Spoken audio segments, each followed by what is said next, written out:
lal abdan la khasafatil ardu wa ma fiha. Kata Syekh Hasan Basri mengatakan makalahnya, kalaulah bukan karena seorang wali namanya wali abdal, la khasafatil ardu wa ma fiha, sungguh bumi ini akan hancur dan seisinya. Jadi di dunia ini ada para wali namanya wali abdal. Wali abdal itu adalah wali atau orang-orang yang ditunjuk ber-SK wali, cuman yang tahu antar para wali saja. Mereka itu adalah penggantinya para nabi dan rasul. Hanya mereka bukan wali, bukan nabi maksud saya. Nah, dia ibadahnya bagus, ibadahnya tekun, orangnya sabar, ya. Maka kata Syekh Hasan Basri, para wali ini ibarat soko bulu atau tiangnya dunia. Kalau tanpa orang-orang soleh seperti ini, maka la khasafatil ardu wa ma fiha, sungguh dunia ini akan hancur. Nah, cuman orang nggak tahu siapa wali, ya. Ngaku-ngaku boleh-boleh, tapi para wali nggak pernah ngaku kalau dia wali. Maka keterangannya Ruya Annahu sallallahu alaihi wasallam qala, diriwayatkan Nabi sallallahu alaihi wasallam pernah bersabda, al-abdal arba'una rajulan. Wali abdal yang ada di dunia ini tidak kurang dari 40 orang. Jadi para nabi dalam hal ini kanjeng Rasul Nabi kita Muhammad sallallahu alaihi wasallam memang ahdul nubuwahnya sudah ditutup, sudah nggak ada lagi wahyu. Nah, tapi risalah Muhammadiyah ini harus terus dijaga, harus terus disampaikan dan dijalankan. Nah, ini perlu para wali-wali. Nah, kata Nabi, mereka itu tidak kurang, sedunia itu ada 40 orang.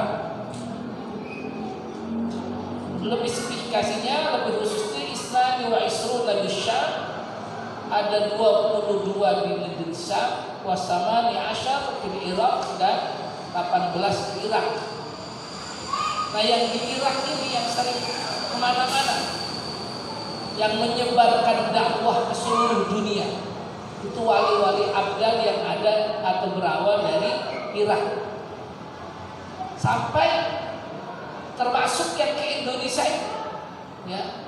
Tapi mereka sendiri tidak mengaku kalau mereka itu wali, bukan. Hanya mereka itu disuruh atas perintah saat itu khalifah untuk menyampaikan dakwah ke wilayah Asia, ya. Nah, memang pusatnya itu salah satunya di Syam dan kemudian keduanya di Irak. Kullama mata minhum wahidun abdallahu makanah. Ketika ada yang meninggal dari 40 orang wali ini, selalu ada penggantinya. Allah sudah siapkan pengganti. Karena namanya manusia, ya pasti meninggal, ya. Ada umur yang terbatas walaupun seorang wali, ya. Makanya konon apakah Nabi Khidir itu masih hidup, maka para ulama berselisih paham. Kalau hidup bermakna wujud manusia itu sudah tidak ada, karena siapapun orangnya, wujud manusia itu kalau yang sudah berumur ratusan tahun insya Allah tidak ada. Tapi kalau wujud dalam hidup dalam artian di alam arwah, ya, karena para wali sendiri hidup, apalagi para nabi sallallahu alaihi wasallam, ya. Jadi ketika meninggal ada pengganti. Fa idza ja'a al-amru kulluhum fa idza dzalika taqum sa'ah.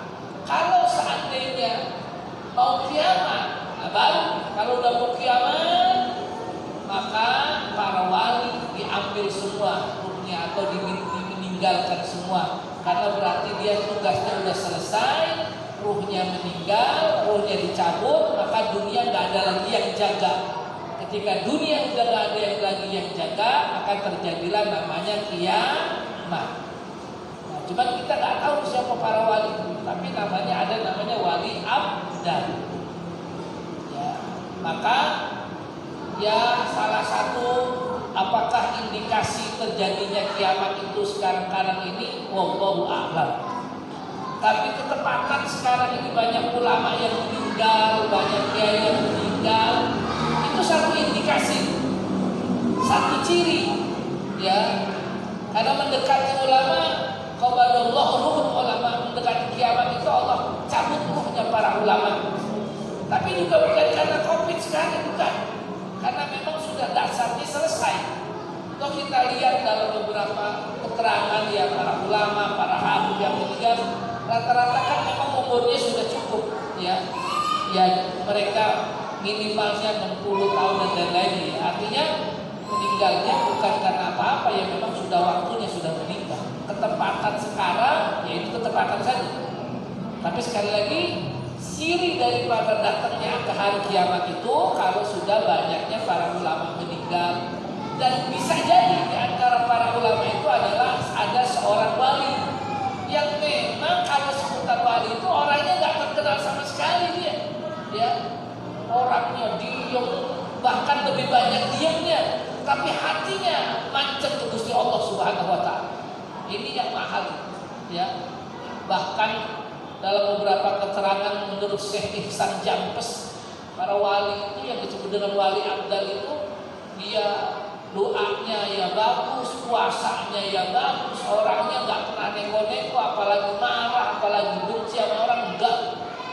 Maka dalam sebuah keterangan, qala salasun man kunna fihi fahuwa minal abdal. Menurut riwayat lain, Nabi SAW mengatakan, barang siapa ada 3 hal dalam dirinya. Nah, maksud saya ini saya sampaikan mudah-mudahan kita bisa mengambil cara para wali biar hidup kita bahagia dunia di akhirat. Amin ya rabbal. Ciri wali itu salah satunya ada 3. Man kunna fihi fahuwa minal abdal. Siapa yang bisa melaksanakan 3 hal ini maka dia termasuk wali dan disebut dengan wali abdal atau penggantinya para nabi, walaupun dia sekali lagi bukan nabi. Ya cuma posisinya dia menjaga syariat, ya, menjaga ajaran Islam biar lestari di bumi atau di dunia ini. Apa itu ciri para wali? Ar-ridho bil qadha. Wali itu ridho bil qadha, orang pribadi yang ridho terhadap apa yang telah ditetapkan oleh Allah. Ya, ar-ridho bil qadha, ridho terhadap apa yang telah ditetapkan oleh Allah.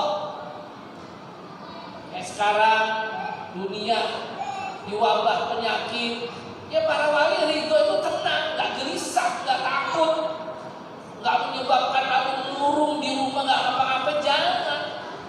Ya kalau nggak ada ngapa-ngapain ya mendingan di rumah. Tapi kalau seandainya ada kerjanya keluar, karena prinsipnya yang bikin mati bukan wabah, bukan penyakit, tapi Gusti Allah Subhanahu wa taala. Tapi ada qadha yang harus diridhoi.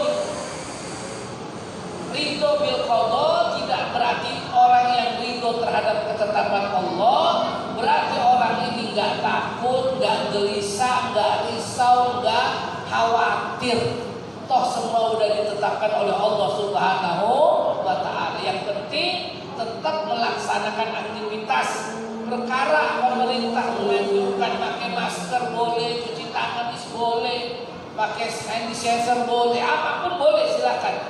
Tapi tetap jangan pernah menghilangkan ridhonya kepada Allah Subhanahu wa taala. Jadi jangan sampai naudzubillah min dzalik kita sebagai muslim, kita sebagai mukmin yang sering ngaji tiba-tiba ada penyakit, ada bala, ada musibah nyalain Gusti Allah. Allah tega bener sama buaya, jangan begitu ya. Semuanya udah ditetapkan oleh Allah Subhanahu wa taala. Ar-ridho bil qadha. Apapun tuh ya akhi ya, apapun ketetapan yang terjadi tidak ada urusan orang lain. Semuanya sudah pasti atas kehendak Allah. Sekali lagi kita tadi kan salah satu rukun iman itu adalah percaya kepada qada dan qadar. Itu udah rukun iman itu. Dalam artian rukun iman itulah iman kita yang tidak bisa ditinggalkan. Maka para wali salah satunya prinsip secara pribadi ar-ridho bil qada. Dia pribadi yang sangat ridho terhadap apa yang telah ditetapkan oleh Allah. Yang kedua, was-sabru an-maharimillah. Pribadi para wali adalah sabar terhadap menjaga hal-hal yang diharamkan oleh Allah. Sabar terhadap sesuatu yang diharamkan oleh Allah. Artinya para wali orang-orang soleh sabar dalam maksiat. Bukan berarti sabar dalam maksiat itu maksiat terus gak keluar enggak. Artinya sabar dalam maksiat dia tidak melaksanakan maksiat. Karena apa? Itu maharim, itu yang diharamkan oleh Allah. Tuh, as-sabru sabarnya ya. Di tengah dunia yang mengglobal seperti ini, maksiat tinggal klik di handphone udah kelihatan maksiat. Oh, berarti wali nggak punya handphone sembarangan. Handphonenya wali jangan kata handphone yang biasa, nggak usah pakai handphone aja dia bisa nyambung ke Amerika. Kita masih pakai handphone. Para wali tinggal kita halo, udah nyambung itu, ya. Jadi dia lebih canggih karena aturan hubungan di antara alam gaib itu jauh lebih cepat daripada urusan dunia. Nah, para wali pribadi yang maharimillah terhadap yang diharamkan oleh Allah, sabarnya luar biasa. Artinya dia tidak melaksanakan dosa dan maksiat. Ya. Maka sekali lagi maksiat itu dalam kehidupan sehari-hari bagian daripada yang tidak bisa dihindari. Sebagaimana kita orang Jakarta atau orang Muslim yang hidup di kota besar. Tapi ayo sabarin. Ketika sabar dalam artian tidak melaksanakan maksiat, menjauhkan maksiat, maka insya Allah kita terkategori pelan tapi pasti. Mudah-mudahan walaupun kita mungkin di tempat kampung yang seperti kita seperti ini, tapi derajat kita derajat wali. Amin ya rabbal alamin. Ya. Kemudian yang ketiga, wal ghadab fi datillah. Ini ciri yang ketiga. Wal ghadab fi datillah.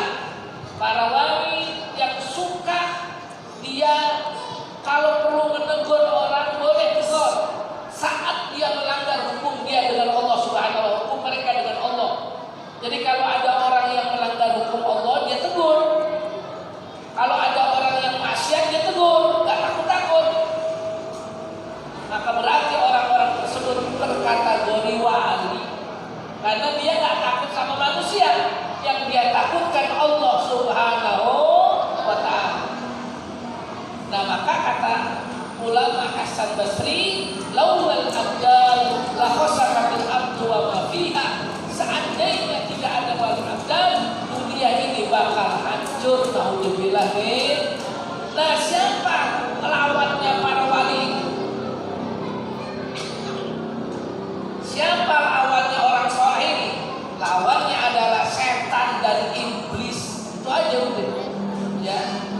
Bukan kita orang muslim, bukan kita orang beriman, bahkan bukan kita orang yang beragama di Indonesia ini. Yang lawannya adalah iblis. Nah, ini yang kita waspadai bersama. Nah, maka sungguh pun berat perjuangan mereka. Tapi mereka tadi itu ar-ridho bil qada. Mungkin dia akan terhina karena suara lantangnya, tapi dia tetap mendapat keriduan dan ridho atas keputusan, karena itu bagian yang telah ditetapkan oleh Allah Subhanahu wa taala. Faqala Nabi sallallahu alaihi wasallam, Nabi dalam hadis lain mengatakan, lan tahwal ardu an arba'ina rajulan misra khalidir rahmah.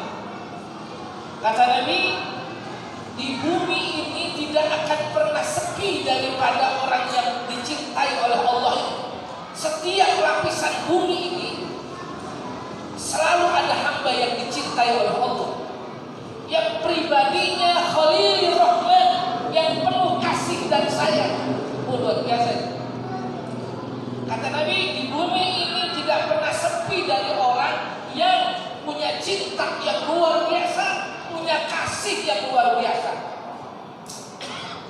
luar biasa. Ini namanya kata Allah, kata Nabi SAW, bumi ini kalau nggak ada orang yang bercinta, yang nggak berkasih, sebagaimana cinta kasihnya Allah, maka dunia akan hancur.